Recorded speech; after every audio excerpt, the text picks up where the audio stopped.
you try to just tell your people what to do without listening to them, you're quickly going to run into trouble.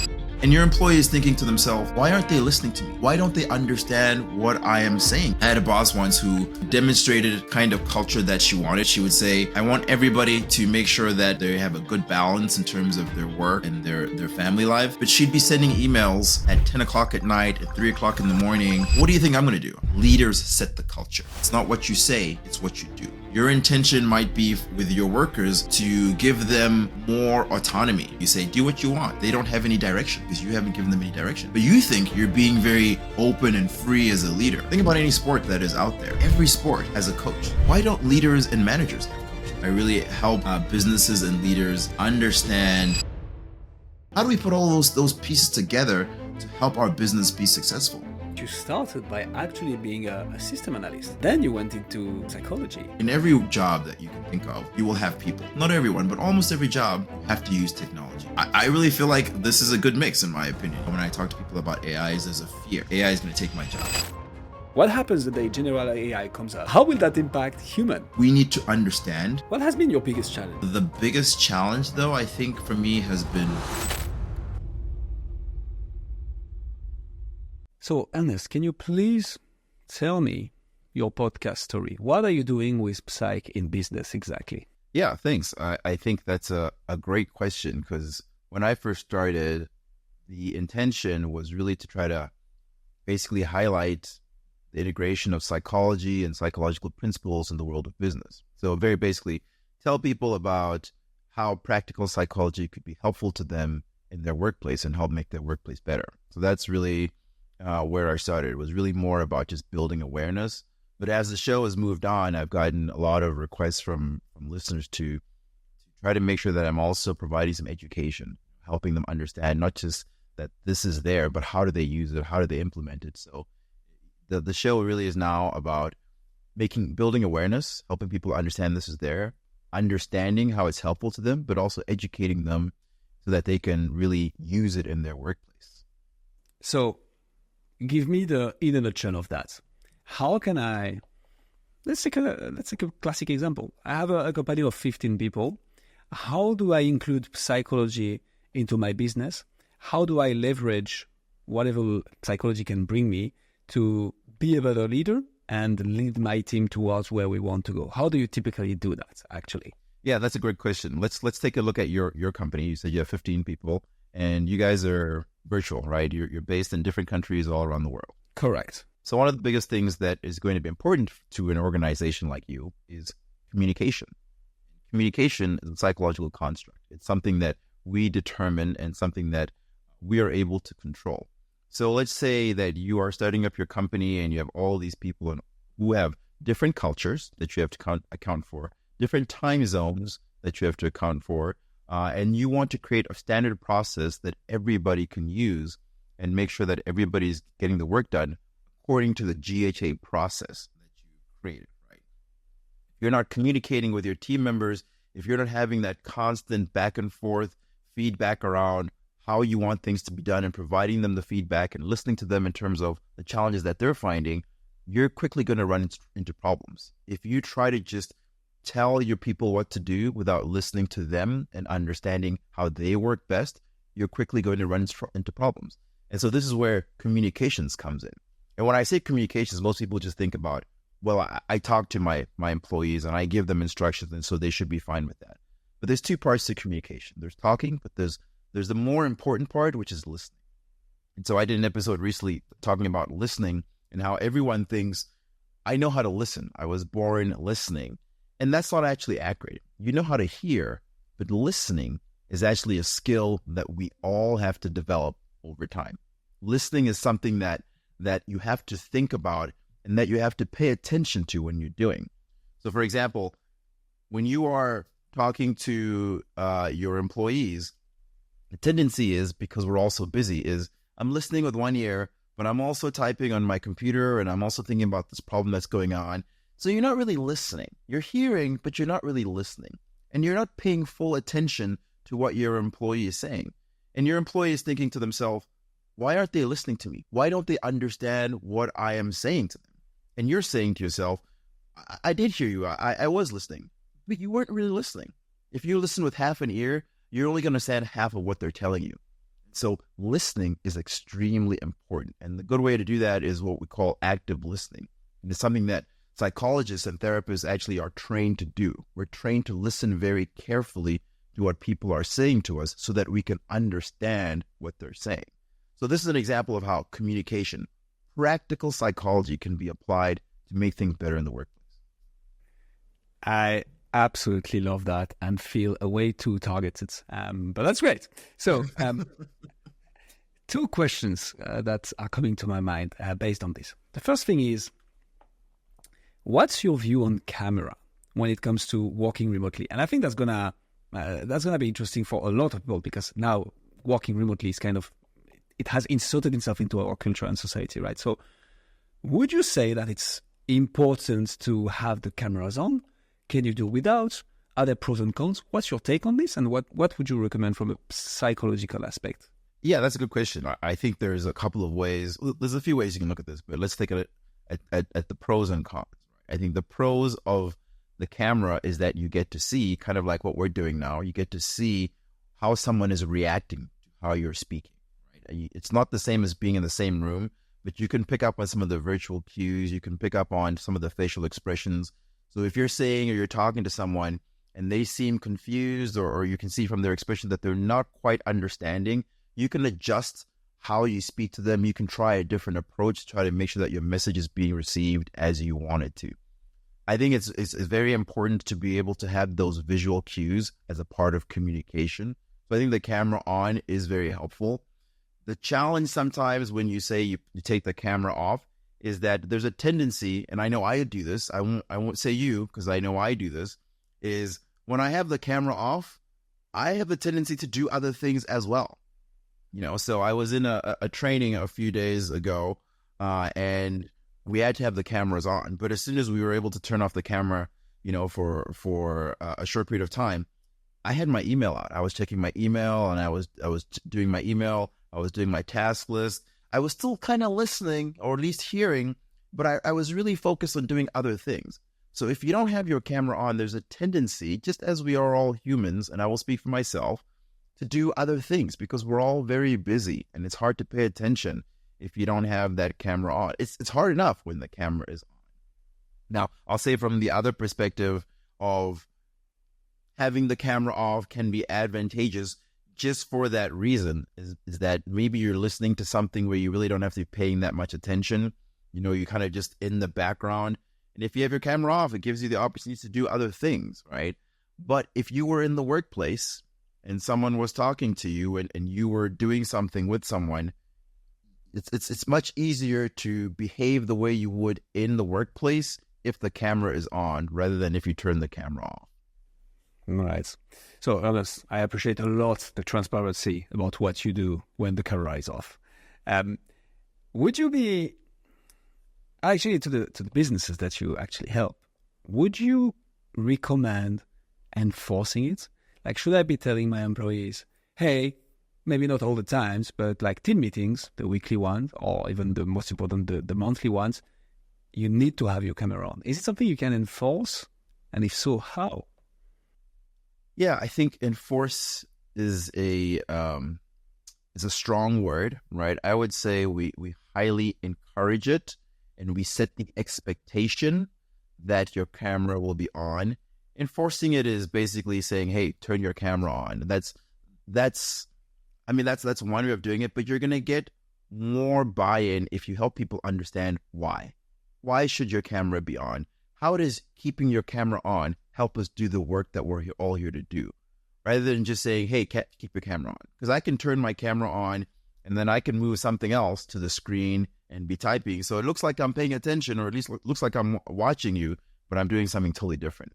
It's really more important that you help people understand the why behind what you want them to do so that they can make the choice to keep the camera on themselves rather than trying to force them to keep the camera on. Because as humans, we're very good at finding workarounds. So if the rule is everyone's camera has to be on because I said so, okay, fine, and my camera's on, but I'm doing something else and you don't even know it. Whereas if I help you understand why the camera needs to be on and why the camera helps us be successful as a team or as a couple doing some work, you're more likely to be engaged in the work. And that's the purpose of the camera. The camera is a tool that helps facilitate engagement between one or two people that are working together on a team. So that makes a lot of sense. I'm also, when you say set up expectations, explain why. That's perfect.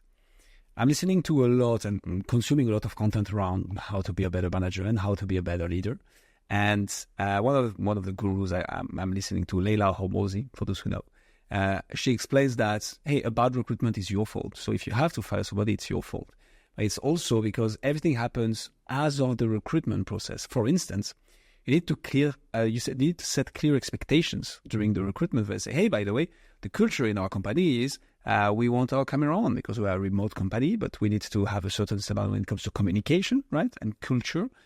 So is that something that is a bit too late for the people already in the company then? Because that's something we should tackle as of the recruitment? Or is it okay to implement this once? I'm totally picking your brain on how to manage my company here, Ernest. On saying this afterwards. What's your view on this? So culture is one of those things that I think is really important for any company, but also really important to note that you can change your culture, right? The culture is what you do, it's not necessarily what you say. So if you want to change the culture of your organization to where you want people to have their cameras on, certainly it's great for incoming employees that they see everybody has their camera on. And so that's what they will think, okay, this is what we do here. This is normal. I'll keep my camera on.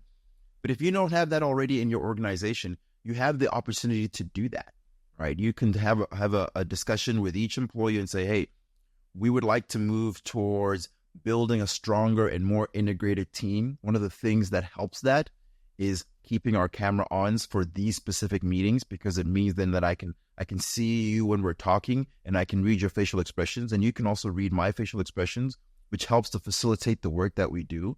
And so it's not just coming in and saying, we're going to change our culture. Everyone needs to keep their camera on, right?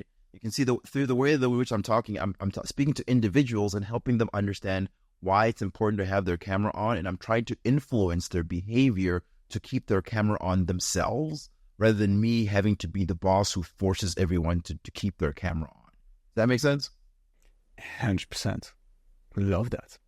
And I love that we touch upon culture. So how would you go about implementing that culture?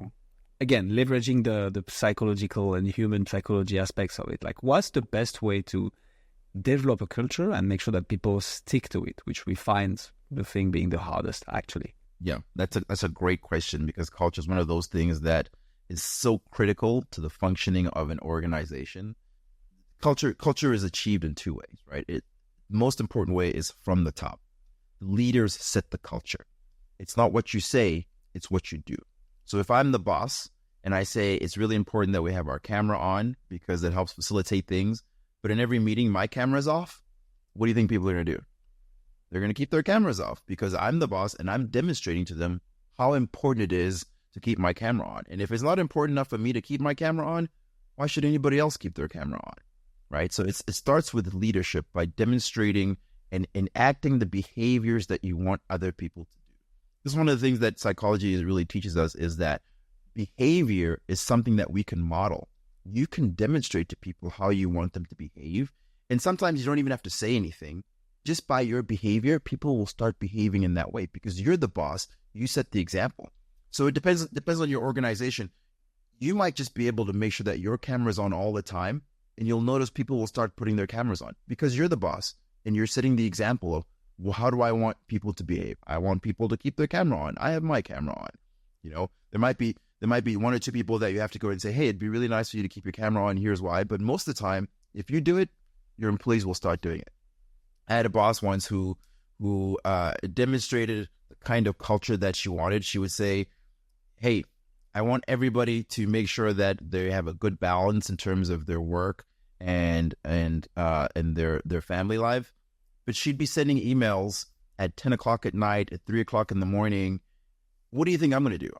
You think I'm going to just ignore those emails, or I'm going to be up when I see that email, I'm going to respond as soon as possible, right? So even in the things where we think it's a good thing, we say, oh, I want you to look after yourself. I want you to be someone who has a good life balance. If I am, as the boss, I'm not doing that, I'm not modeling that, if I am the boss, I'm working at all hours and showing that every time an email comes, I'm responding immediately, I'm setting the culture, I'm setting the tone that other people will follow naturally because I am the boss, I am the leader of the organization. Love that.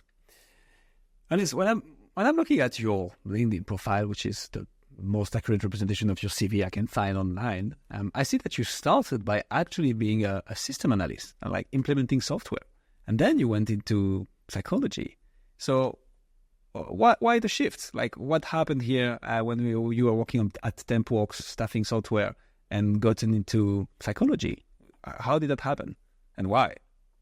Yeah, that's a great question. And so it's not actually a shift in my mind, because my education, when I started off both in computer science and psychology, right? So one of the things that I have a big passion about is AI, artificial intelligence. So I started off thinking, okay, if you want to have a machine that thinks and behaves like a human, you need to understand how humans think and behave as well. If you're going to be involved in the programming of those things, in my old programming days. And so I double majored in computer science because I wanted to understand how humans think and how humans behave and how humans make decisions, so that I could apply that in the AI world. And so throughout my career, I've always done a little bit of psychology and a little bit of computer science and a little bit of AI. And so if you look at my profile, you'll see I've had jobs where I was doing more technology-based things, and I've had jobs where I was doing more people-focused things.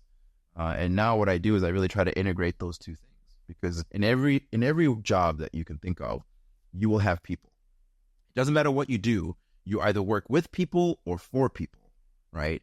And in almost every job that you can think of, not everyone, but almost every job, you have to use technology in some way, shape, or form, right? And nowadays, AI is becoming much more prevalent and is just being pervasive in a lot of industries and a lot of jobs. So I really feel like this is a good mix, in my opinion.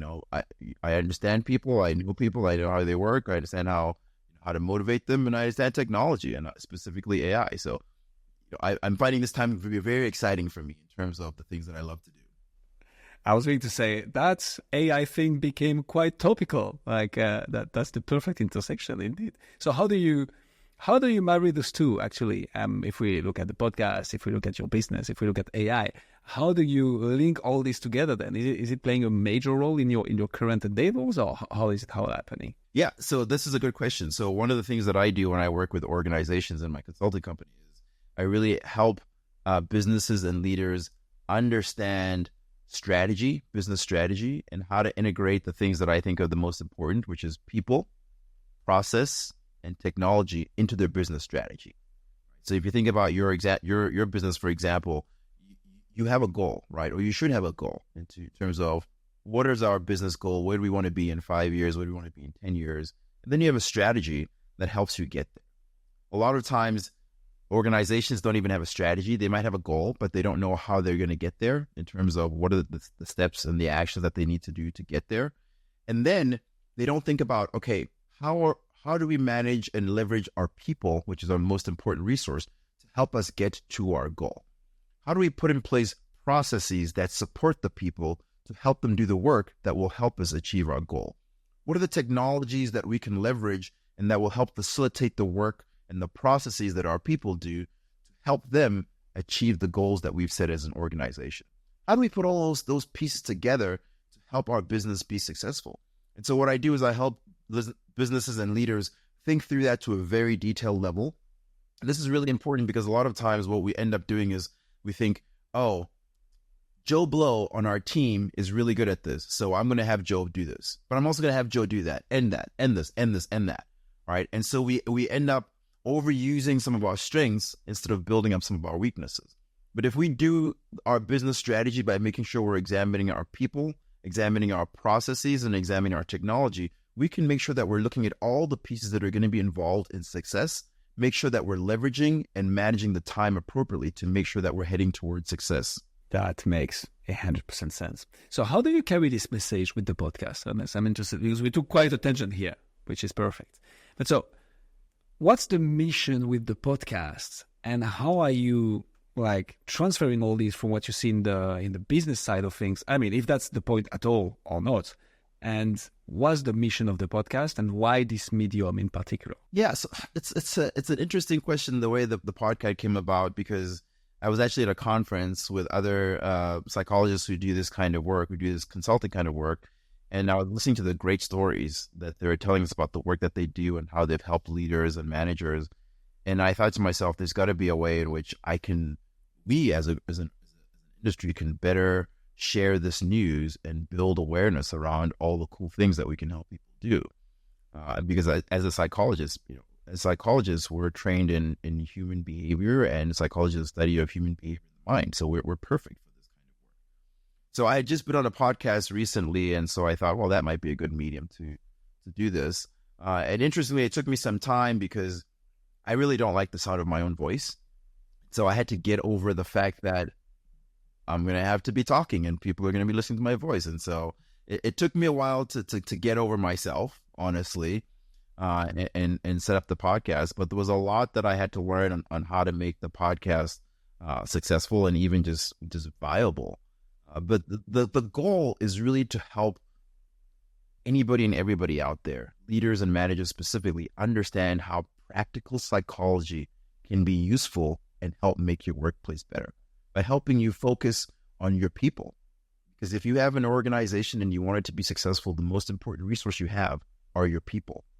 You need to understand how your people think, how they behave, and how the environment that they're in, the things that you do as a leader, how that all impacts them and their ability to be successful in their workplace. I think one of the things that the show does really well is help people understand that everybody, including you, the leader, the manager, has to have a better understanding of who you are, what impacts your behavior, and how your behavior impacts the work that you do, the team that you lead, or the team that you work with, right? So it's really working on that self-awareness so that you can engage in self-management. It's not just being aware of all these things. It's for a purpose, for a reason, so that you can alter your behavior, you can change the way in which you come across to other people to help them be more successful in the work that they do. So I have a very business acquisition related question here, as maybe making links with what I do. It feels to me that you're solving the problem of how to be a better team member, how to be a better manager, how to be a better leader by implementing those human psychology aspect and understanding it and, like embracing it and making sure that you take them into account when you interact with your peers. And so the fundamental problem seems to be, how do I get better at my job? And again, very self-centered here, but to tell me how it works. When I think about when I was an employee and how to do that, I will go and see, I don't know, a career coach or somebody who could help me say, okay, my objective is this in the company, how to do this. How do you get people to make the link between, okay, I want to be better at my job. Oh, I need to go and listen or consult somebody who has expertise into human psychology because this is actually the thing that's going to help me solve the deep problem. How do you make that link? Yeah, this is such a great question and something that frankly struggle with the podcast. Iterated the podcast to try to make that link and to make that more explicit, because I think it's really getting people to understand that when you look at these things, when you address these things, when you better understand these things, the ultimate goal is to help you be better at your job, right? I love that you said that, because this is what it's about. It's not just about your feelings or anything. It's about how do you get better at your job, whatever that may be. How do you engage and interact better with your teammates? And I think for me, I am always going to say, get some expert help, right? Because I'm a consultant and this is what I do. I have expertise in this. And I'll even say that I'm someone who likes to do things myself. But even in making the podcast, I've had to get expert help with you and your organization because it's a lot, right? And there are people who are trained in this, who have expertise in this. And so they can help you become better at the work that you do, become better at understanding and making these connections, because it's what they do. This is what they're trained for. This is their area of expertise. They can help you with that. Above and beyond that, I think there's also some basic things that people can do to try to help themselves. It's the only solution. It's not the only solution is to get help. There's other things that you can do to help yourself a little bit as well. I think one of the things where I would start is start with yourself, right? Start with yourself and gaining better self-awareness of yourself. which means take time to think about your actions and the consequences that your actions and your behavior has on people. Take time to think about how you come across. How do people perceive you? How do people receive you? How do they respond and behave when you're around? How do they respond and behave when you talk? Right? Ask for feedback. Find people that you trust and ask them, hey, how do I come across? Am I someone who comes across as, what's important to you? Someone who can be trusted, someone who is reliable. Ask them questions and take feedback. One of the things that I learned from one of my organizations that I used to work in is feedback is a gift. And I really, really appreciate and value that, because if we don't get the gift of feedback, we don't know how we're being received. We don't know how people are perceiving us. We might have a sense of how we want to come across. One of the things that we need to know and understand is there's a big difference between our intentions and our impact. This is something that we see all the time, right? Your intention might be with your workers to give them more autonomy, right? And so you say, do what you want. So this is I trust you guys, do what you want. But the impact might be that they don't have any direction. They don't know what to do because you haven't given them any direction. But you think you're being very open and free as a leader, right? And so there's a big difference between intention and impact a lot of times. And so it's important to seek that feedback to make sure that you're landing where you want to be in terms of that appropriate balance. So to answer your question, there's a lot of things that you can do. I would say definitely seek professional help. Be more introspective, think through some of the actions and behavior that you've had and the consequences. Ask for feedback. Absolutely important to make sure that you're getting other people's opinions about your behavior and how that's coming across. Man, this is such a good advice.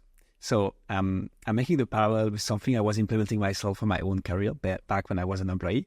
I would go to my manager or my manager's manager even. I was like, what's your most important problem? Like, what will be a successful year for you and how can I help you with that? Like, how can I add value to the most value-added product, service, whatever we're doing together, right? And it was self-centered as well. Like, hey, if I help you, I know you will help me because we are helping each other here. I make you shine, you make me shine. There is a kind of win-win situation here. But never have I thought, hey, how can I interact with you the best? And it feels to me that what you just laid down here is, hey, go to your people, seek that feedback to say, how can I work with you the best? Not like, how can I deliver you the best value, which can also be important, but like, how are we going to be a great team? And I love that parallel, which is such a good advice. Okay, so what have you seen benefiting your business from your podcast and vice versa? Are there interactions there between what you're doing with the show and your actual consulting job and where you help businesses? Or how are the two linked exactly? That's a great question, and I get that a lot. And I answer this in a way that I think is a little bit different than most people, because I know most people do a podcast, try to promote their show, to promote their work. I do a podcast to promote the work that we all do. So this is why I have guests on once a week to talk about their work. It's their time to shine and their time to talk about the work that they do. I believe strongly that a rising tide lifts all boats. So the more we build awareness around the different kind of consultants and coaches that are out there that are doing this kind of great work, the more someone will resonate with you out there, right? There's enough work out there. Trust me, there's enough need out there for all the people that do this kind of work that I think of it more as a collaborative approach than a competitive approach. I believe that there's someone who will resonate one of my guests and like their approach better or like what they're saying better than what I would offer. And that is great. I love that they find someone who will help them, because the goal is to find someone that can help you be more successful. That is the absolute goal. And so I don't specifically, do the show to promote my business. I do the business to promote, I do the show to promote this industry, right? This helping industry, because there are people out there who can be very helpful to leaders and managers to help them be more successful. Think about any sport that is out there. Every sport has a coach, right? Every sport has a coach. Why don't leaders and managers have coaches, right? Why doesn't every leader and manager out there have a coach, someone who has expertise to help them be more successful? because the leaders are the most important part of making that organization successful, right? Every single one of them should have a coach or a consultant that's helping them. And who are the experts in human behavior? Psychologists. We are the experts in human behavior. We are trained to do this kind of thing. Now, I want to be very clear. There are other coaches and consultants out there who aren't psychologists who also are great at this. They have the experience and the training in human behavior and human concepts and principles to be helpful. So it doesn't just have to be psychologists, but there are people out there who are trained to do this, who are trained to help leaders and managers be more successful. Every leader and manager should have one.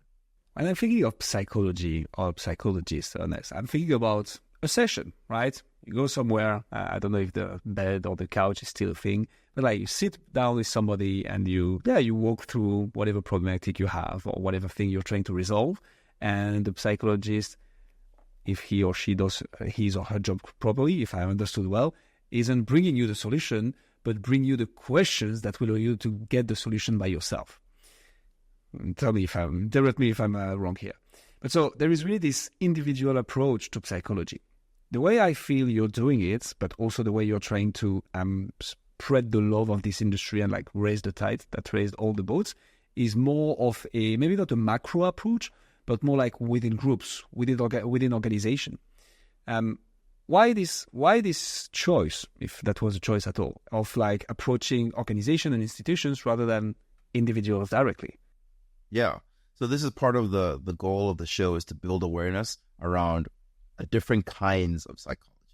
Because there are so many different kinds of psychology, but the most well-known is the clinical psychologist, which is what you've described, who provide therapy on a one-on-one basis, which is great. You know, like I think mental health is really important. I myself am also trained as a clinical psychologist, and so I can perform therapy, and I think that's really important. I think what's important is to know that the skills and the techniques that we use in therapy are also helpful in an organization. Because what we do in therapy is we help people who are dealing with serious mental health, but there are people in work who are also dealing with challenges that psychologists can help them with. Second part that I think is really important is there are other kinds of psychologists apart from clinicians. There are people that we call industrial organizational psychologists whose main goal is to work with businesses and organizations. They do assessments, they help with recruitment. I mean, there's so much that they can do, and they are psychologists. There are psychologists who are organizational business psychologists, whose main focus is helping businesses be successful. And so this is one of the things that I think is really important to understand about psychologists. There are so many different kinds of psychologists who can help you with a variety of things, including your business. The bottom line is, if you have a psychologist, psychologists are trained in human behavior, and if you're working with humans, psychologists can be helpful. You know, I think even psychologists don't always fully understand and appreciate how helpful they can be. But my approach is, you've been trained to deal with humans. As psychologists, we've been trained to deal with humans. We have a great understanding of humans and human behavior. Where there's human behavior, we can be helpful, right? And so this is one of the things that I like to try to do in the show, is help people understand, yes, clinical psychology is important, mental health is important, and there are so many different kinds of psychologists and ways in which psychologists... Man, that's a hell of a sales pitch. Here we go. If you who's listening right now, if you were hesitating hiring a psychologist for your business, go ahead. What's your professional psychological view on the way AI is impacting our psyche, Ernest? And it's going to be even more interesting because you have both backgrounds, right? With the computer science and with the human psychology knowledge.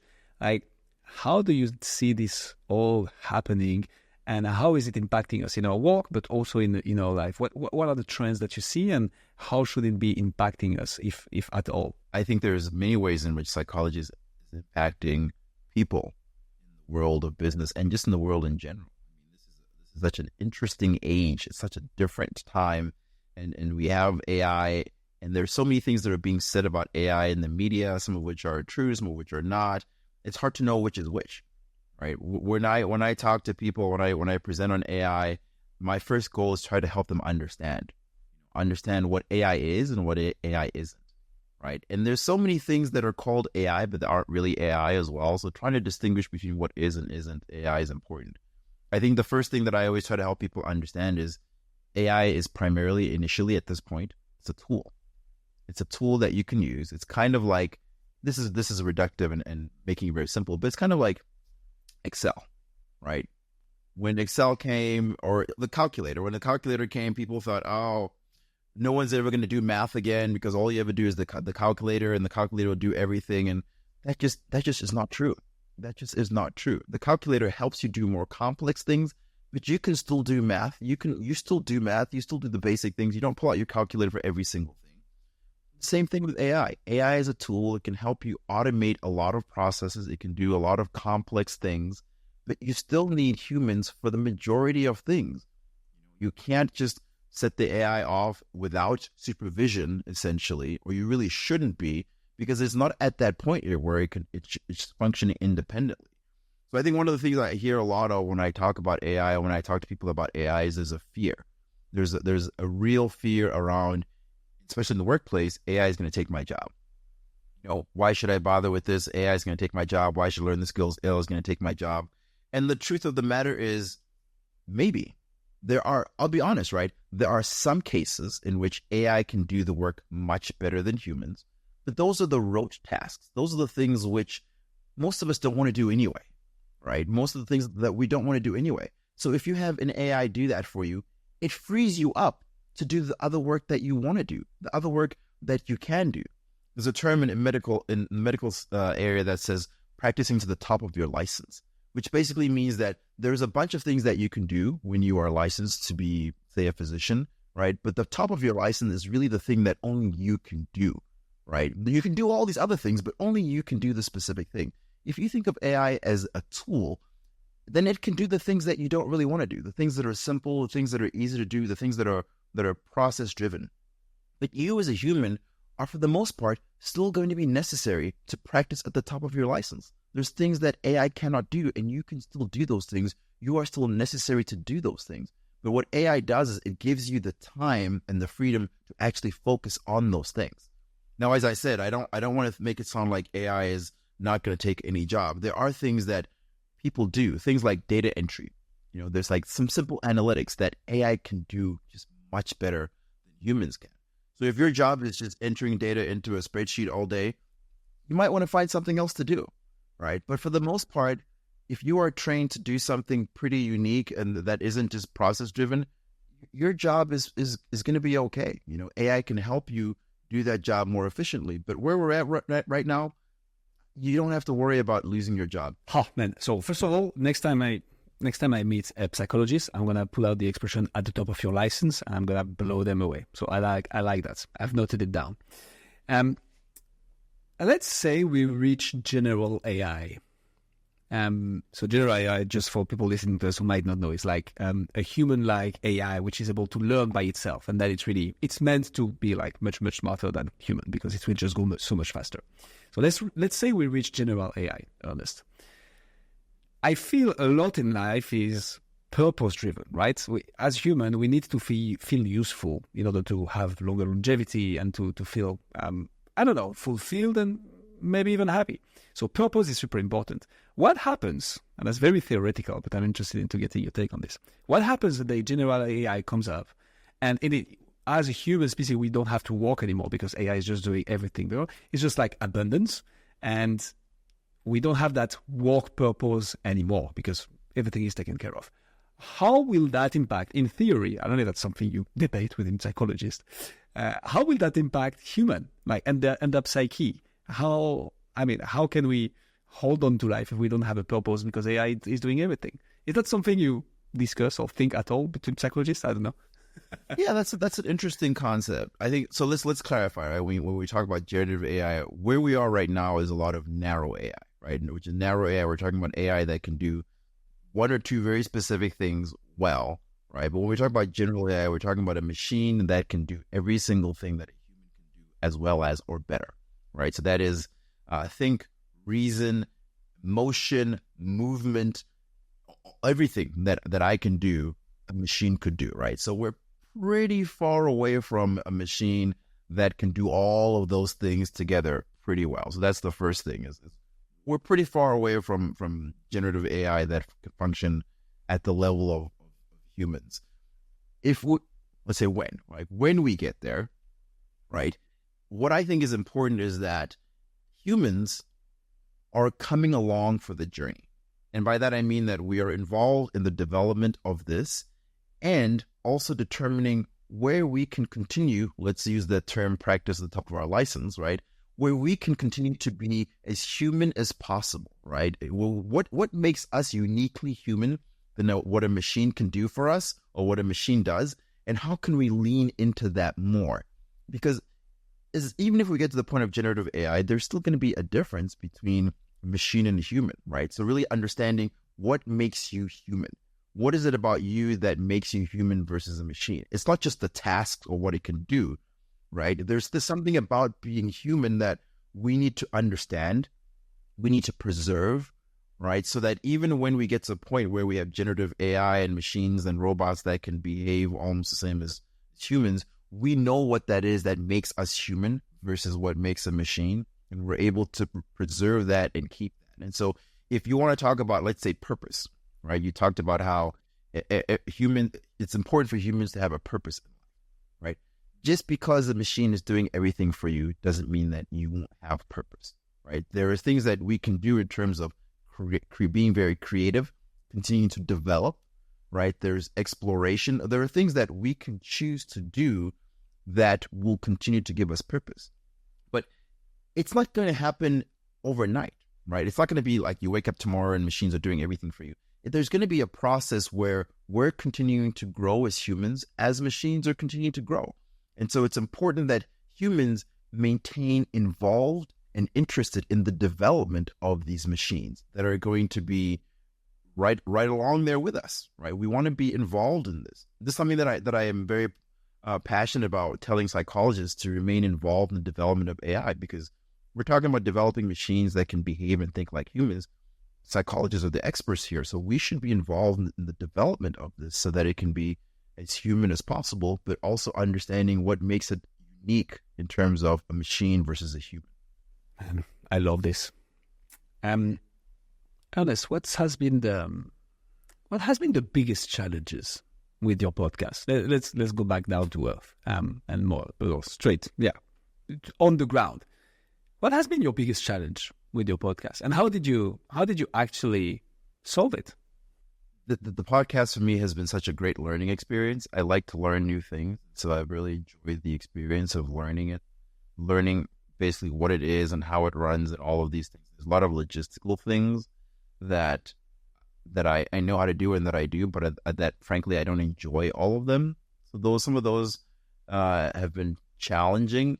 I think the biggest challenge, though, I think for me has been connecting with the audience, right? I think that it's the technical things you can learn, but just kind of like in any workplace, it's connecting with your employees, right? Technical skills you can teach, but how do you connect with an audience, writing content in a manner in which people want to consume and is valuable, right? Because I think for me, it's really making sure that what I'm providing has value to the listener, makes their life easier in a way. I was talking to someone who educated me, and this is one of the things I love about the podcast, is that I get constantly educated from my guests and different people that I meet about it. Is they were talking about the concept of edutainment, which was brand new to me, right? Brand new to me. And basically, for those who don't know it, is basically combining education with entertainment, right? So educating people through entertainment. And it's not something that I had thought of as an approach. I've through my background and the research I'm very academic oriented, and so I love to read research articles and try to translate that to something that makes sense and making it practical. But it hadn't occurred to me to make it in a way that was also entertaining to people, right? And so it took me a while, frankly, to understand what that even was, and to do some research to figure out, okay, what is it? How does it look like? How does it look like for me? How do I do that in a way that still is comfortable for me, but is also providing that entertainment and that education?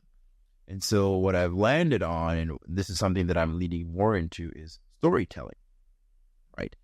telling stories, which again, research shows is something that people remember stories, right? Remember how it makes them feel, even if they don't remember the content of it. And so I'm leaning into storytelling.